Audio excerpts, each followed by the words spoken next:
Recording with external microphone. System sound volume set to 100%. Hello everyone, I'm back again, and we are meeting a third time for this last lesson. So if you remember, Mr. M. Hamill is addressing his class. He talks of the French language being the most beautiful and the clearest language in the world, the most logical, and asked his students to protect it amongst them and to remain attached to it, as it will become it would become a key to their prison. Then, of course, he gave a lesson in grammar. So we pick up after that. After the grammar, we had a lesson in writing. That day, M. Hamill had new copies for us, written in a beautiful round hand. Round hand means round handwriting, beautiful handwriting. France, Alsace, France, Alsace. So these words were written on the copies. They looked like little flags floating everywhere in the schoolroom, hung from the rod at the top of our desks. So those copies were hung at the rod at the top of the desks, and they looked as if they were small flags. You ought to have seen how everyone set to work and how quiet it was.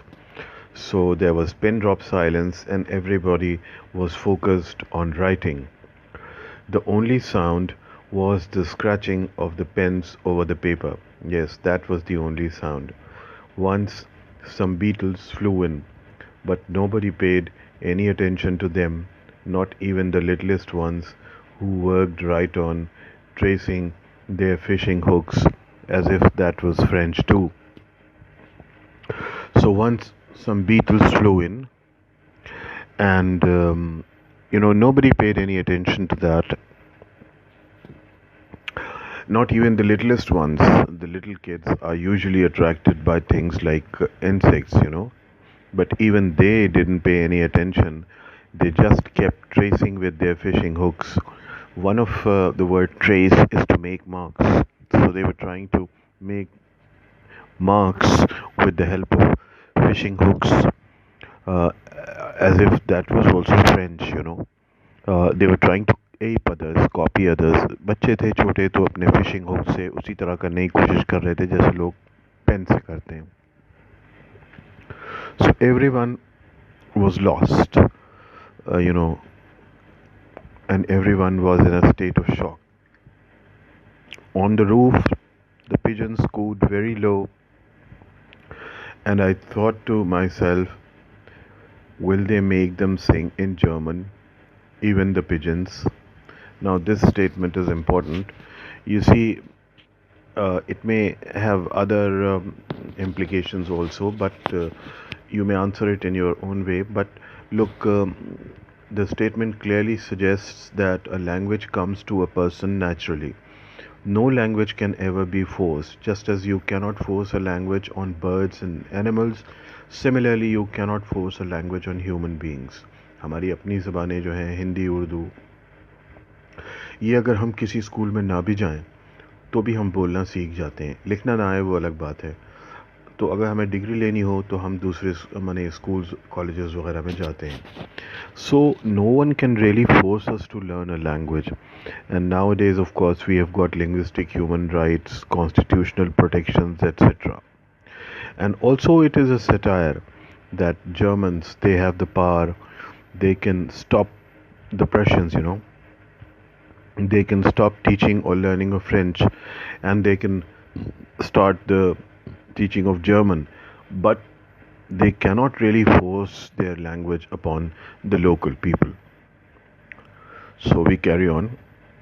Whenever I looked up from my writing, I saw M. Hamel sitting motionless in his chair and gazing first at one thing, then at another, as if he wanted to fix in his mind just how everything looked in that little schoolroom. Sorry, in that little classroom. Sorry, yes, in that little schoolroom. So before leaving, you know, uh, as if he wanted to fix in his memory just how everything looked. He was very emotional. Look, fancy, for 40 years he had been there in the same place with his gardens outside his window and his classroom in front of him. सब कुछ वैसा ही था, just like that. Only the desks and benches had been worn smooth. तो desks और benches जो थी वो घिस के smooth हो गई थी. The walnut trees in the garden were taller. That was another change. The hop vine that he had himself planted twined about the windows to the roof. So the hop vine जो कि उन्होंने खुद लगाई थी वो Windows पे से होती हुई रूफ तक पहुंच गई थी. These were a few changes, otherwise it had been the same for 40 years. So you see how it must have broken his heart to leave it all. Poor man, to hear his sister moving about in the room above,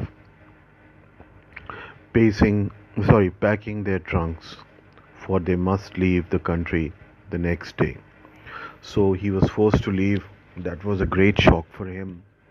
But look, but he had the courage to hear every lesson to the very last. After writing, we had a lesson in history, and then the babies chanted their ba, bee, bi, bo, boo. The babies learn various sounds this way. Down there at the back of the room, old Hauser had put on his spectacles and holding his primer in both hands, spelled the letters with them. You could see that he too was crying. He too was filled with emotion. His voice trembled with emotion, and it was so funny to hear him that we all wanted to laugh and cry. You see, Hauser was very emotional, and they wanted to laugh because he was an uneducated man and he was trying to read, so obviously he was stammering. जैसे कोई पढ़ा लिखा आदमी ना हो, पढ़ने की कोशिश करे तो वो इस तरह पढ़ता है कि हमें हंसी आ जाती है, especially children. And at the same time, they were feeling like crying. That's because they were feeling sorry for old Hauser, that he was making so much of effort, but then he would not be able to learn. Ah, how well I remembered it, that last lesson.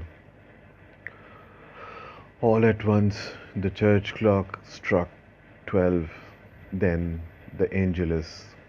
At the same moment, the trumpets of the Prussians, returning from drill, sounded under our windows. M. Hamel stood up very pale in his chair. In his chair, that is not on his chair. कुर्सी पर नहीं बल्कि अपनी जगह पे वो खड़े हुए. I never saw him look so tall.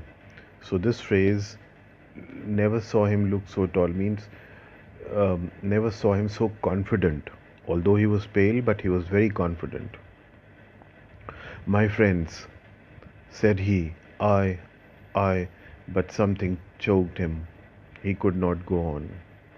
Then he turned to the blackboard, took a piece of chalk, and, bearing with all his might, he wrote as large as he could. So bearing with all his might, that means tolerating with all his strength. Might here means strength, power. This is what he wrote. We la France. Then he stopped and leaned his head against the wall, and without a word, he made a gesture to us with his hand. This is what he meant to say. The school is dismissed and you may go. So, dear students, this is the end of the lesson. Now let's quickly discuss the questions. What changes did the order from Berlin cause in school that day? Well, as we know, first of all, the school was very quiet, silent, solemn. Everyone was sad, emotional. Secondly, the teacher had put on his special clothes, green coat, frilled shirt, and a cap, black silk cap, all embroidered, which he never wore except on prize days and inspection days. The village people, the grown up people, also were sitting at the back benches. Everyone was focused and keen to learn. They all treated it as a very special occasion and as the last opportunity to learn everything, or something at least. Secondly, it brought a change in teachers' attitude to teaching. Mr. M. Hamill taught with great patience, which he had never shown earlier, according to Franz, which he had not shown earlier. And Franz, too, his attitude to learning also changes because he realizes that he would not be able to learn anymore. So he learns with great attention and finds that things which he earlier found very difficult became easy for him. So everyone treated it as the last opportunity to learn, and the entire atmosphere of the school was very serious rather than casual as it used to be. Next question. How did Francis' feeling about M. Hamill and school change? Well, his feelings changed when he realized that it was his last lesson. So, you know, the same thing, that is, his books, which earlier appeared to him a nuisance, now seemed to be an old friend that he could not part with. And when he realized that he would not get to see M. Hamill, he began liking him. He forgot all about his crankiness. It is human nature that the moment we are asked not to do a thing, we usually begin to develop a liking for it. So, you know, this way, in this way, his feelings about M. Hamill and school change. Now, the people in this story suddenly realize how precious their language is to them. What shows you this? Well, the people are so keen to learn, they, you know, try to make full use of the last opportunity that they have to learn, and they show great interest. Everyone was serious, quiet, and took the occasion, took the opportunity to its maximum, that is, tried their best to learn. So that is how we realize, that is how we learn that the people all of a sudden realize that their language is precious to them. And why does this happen?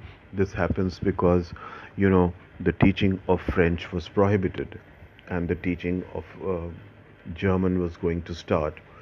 So all of a sudden they realize the importance of their native language. Then we have the same statement which we discussed a short while ago. Franz thinks, will they make them sing in German, even the pigeons? What could this mean? Well, this obviously means that a language comes to a person naturally. No one can force a language upon the learner. You know, we learn language naturally. I've talked about it in detail when I explained the statement. Now, the people in this story suddenly realize, sorry, uh, we come to talking about the text, very sorry. Now, here they say that when a people are enslaved, as long as they hold fast to their language, it is as if they have had the key to their prison. Now, they ask us, can you think of examples in history where a conquered people had their language taken away from them or had a language imposed on them? Yes, it has often happened in Europe and in Asia. Various conquerors who have conquered the foreign countries, other countries, especially during the time of colonization. They promoted their own language, they almost forced it, The native language was not given due respect. Even in India, the rulers which came from Iran, during their time, the court language used to be Persian, and Hindi and Urdu did not get that kind of a respect. So the government protection was to the foreign language, not to the local language. And Russians, for example, are very proud of their language. So are Arabs, So they very often look down upon other languages. So this is not so important. Let's briefly discuss the next part. What happens to a linguistic minority in a state? How do you think they can keep their languages alive? For example, Punjabis in Bangalore, Tamilians in Mumbai, Kannadigas in Delhi, Gujaratis in Kolkata. Yes, if we for example happen to settle down in Chennai, people there obviously would speak Tamil. Now, what can we really do to promote our language there? Many things may be done. For example, first of all, we have to learn their language a bit. We have to befriend them, and we can hold seminars, weekly or monthly meetings. We can meet and read out the uh, lyrics and poetry and other important writings uh, to them, explain it to them, and interact with them, and try to speak them sometimes in Hindi and sometimes in their own language. Somehow attract them to our native language. So we can make posters, we can create awareness, um, convince people that they should take interest in other languages also, and so on. One related question is it possible to carry pride in one's language too far? No, it's not possible. Everyone is proud of one's language, but that doesn't mean that he should start hating other languages. There should be nothing like linguistic terrorism. ऐसा नहीं हो सकता कि हमें अगर अपनी language पे फ़ख्र है, तो कोई दूसरा शख्स है जो हमारी लैंग्वेज नहीं बोलता तो हम उसका बाइकआउट शुरू कर दें, उससे बात करना बंद कर दें, यहाँ तक कि उसे फिज़िकली भी नुकसान पहुँचाएं. सो pride in language does not mean all this. If you are proud of your language, you should promote your language, protect your language. You've got full rights, but then you can't do anything inhuman. Do you know what linguistic chauvinism is? Chauvinism means domination. It's a French word. Linguistic chauvinism is a kind of an attitude where a person, starts disrespecting or looking down upon other languages. Like, for example, if I speak Urdu, then I say that मैं ये कहूँ कि भाई मैं किसी दूसरे की ज़बान नहीं बोलता. अब अगर किसी को मुझसे बात करनी है तो उर्दू सीखे, अदरवाइज मैं उससे बात नहीं करता. So this is linguistic chauvinism, an attitude of disrespect and domination towards other languages. Now let's come to some language work. You see, working with words part 2. Here they ask us to give the right meaning of some phrases. The first phrase is thunderclap. Thunderclap, as I have told you, means pleasant. The choice 2 is correct. Startling and unexpected. Then there is the phrase hold fast to their language. Its correct meaning is choice 2 are attached to their language. Then plenty of time. In plenty of time, this actually means early enough. Early enough. This is choice number 3 here. Then finally, Fran says, I never saw him look so tall. So this expression actually means that he seemed very confident. Now, you see, you can think about two or three things. We have constitutional guarantees for linguistic minorities in India.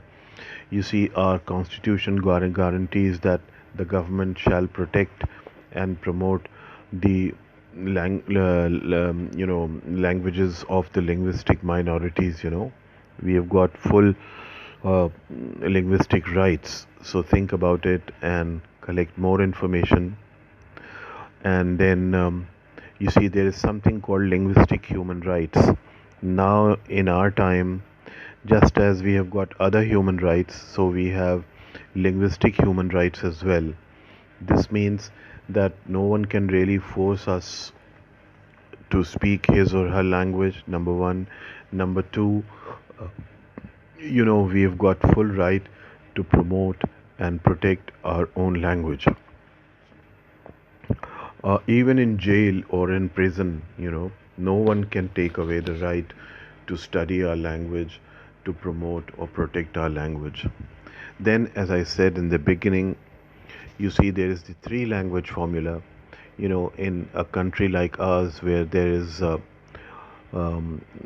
so much of lingual diversity, there are so many languages spoken. So each region feels as if the other language is being imposed on it. Like the South Indians feel that Hindi is being imposed on them. So in our country, we have adopted three language formula. English, of course, is an international language, so we have to learn it. Hindi is our national language, so it's a must. The third language depends on the region. Like in our area, it's Urdu. In some other areas, it may be other local language. So it's a three language formula. Do you think this formula is good enough? Or do we really need to kind of make some changes to it? In my opinion, it's a good formula because it gives us a chance to learn English, which is an international language, gives us a chance to learn Hindi, which is our national language, and at the same time, we can also keep our mother tongue alive. We can learn our mother tongue also in different areas. So, in a way, it's a very nice formula, but I'd like to have your opinion as well. So, dear students, we come to the end of this voice note.